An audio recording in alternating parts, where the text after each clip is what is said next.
ఒకటి, ఎవరి విషయంలో దేవుడు జోక్యం చేసుకున్నాడు? అబ్రహాము విషయంలో జోక్యం చేసుకుంటే ఆ దాంపత్య జీవితం కాపాడబడింది. రెండవది, ఎవరి జీవితంలో జోక్యం చేసుకున్నాడు?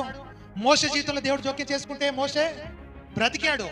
మూడవది, ఇశ్రాయేలు ప్రజల జీవితంలో జోక్యం చేసుకుంటే ఎర్ర సముద్రం దగ్గర దేవుడు జోక్యం చేసుకున్నప్పుడు ఏమైంది? ఎర్ర సముద్రము పాయలైపోయింది, వీళ్ళు ఆరిన నేల మీద నడిచి వెళ్ళిపోయారు. నాలుగవది, దావీదు విషయంలో దేవుడు జోక్యం చేసుకున్నాడు. అది ఎక్కడ? గొలియాతుని చంపడానికి దావీదు బయలుదేరాడు.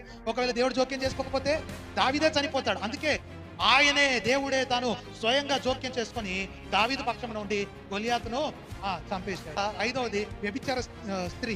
ఆ స్త్రీ విషయంలో దేవుడు జోక్యం చేసుకున్నాడు. ఆమెను కాపాడాలి, ఆమెను రక్షించాలి, ఆమెకు రక్షణని ఇవ్వాలని దేవుడు జోక్యం చేసుకుంటే, కొట్టాలి, ఆమెను చంపాలని చెప్పి పెద్ద పెద్ద రాళ్ళు తీసుకొచ్చిన వాళ్ళందరూ కూడా కొట్టకుండా వాళ్ళు తెచ్చిన రాళ్ళు అక్కడే కుప్పలేసి వెళ్ళిపోతారు. అంటే దీన్ని బట్టి మనం అర్థం చేసుకోవాల్సిన విషయం ఏంటంటే, దేవుడు నీ జీవితంలో, దేవుడు నీ విషయంలో జోక్యం చేసుకోవాలని అనుకున్నప్పుడు ఆయనకు అవకాశం ఇవ్వండి. నువ్వెవరయ్యా, నువ్వు రాకు మా మధ్య అని ఆయన పక్కన పెట్టకండి.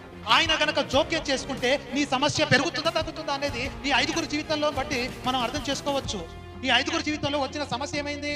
అణిచివేయబడింది, పరిష్కరించబడింది సమస్య. నీ జీవితంలో కూడా దేవుడు జోక్యం చేసుకోవాలని అనుకుని ఆయన వచ్చినప్పుడు అతనికి అవకాశం ఇవ్వు. నీ సమస్య పెరగదు, నీ సమస్యకు పరిష్కారం దొరుకుతుంది.